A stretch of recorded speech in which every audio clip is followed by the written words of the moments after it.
একটি সমকোণী চৌপলের কর্ণের দৈর্ঘ্য 3 সেমি এবং সমগ্র তলের ক্ষেত্রফল 54 বর্গ সেমি হলে আয়তন কত? ধরি সমকোণী চৌপলের দৈর্ঘ্য এর, প্রস্থ বি, উচ্চতা এইচ। সমকোণী চৌপলের কর্ণের সূত্র হলো √/, দৈর্ঘ্য স্কয়ার প্লাস প্রস্থ স্কয়ার প্লাস উচ্চতা স্কয়ার।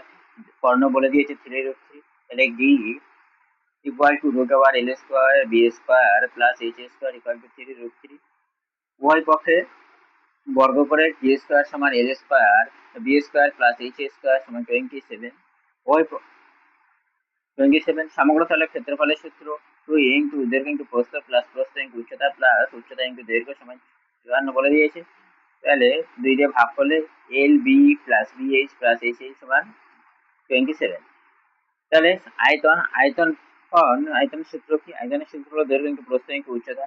তাহলে এখন যদি A plus B plus C এর হোল স্কয়ারের সূত্র প্রয়োগ করি, A square plus B square plus C square plus 2ab plus BC plus C A, একে আমরা মান জানি 54, L square B square H square সমান 27 এবং 2 into L B B H H L সমান 54। এটাকে যোগ করলে 81।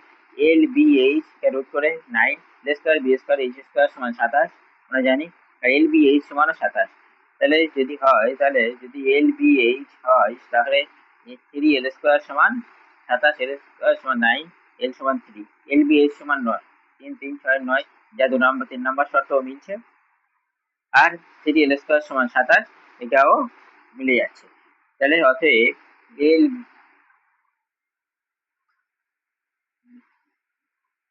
অর্থাৎ এল বি এইচ সমান 3, একে একটি ঘনকের আয়তনের সূত্র বাহু √3 27 ঘন সেমি।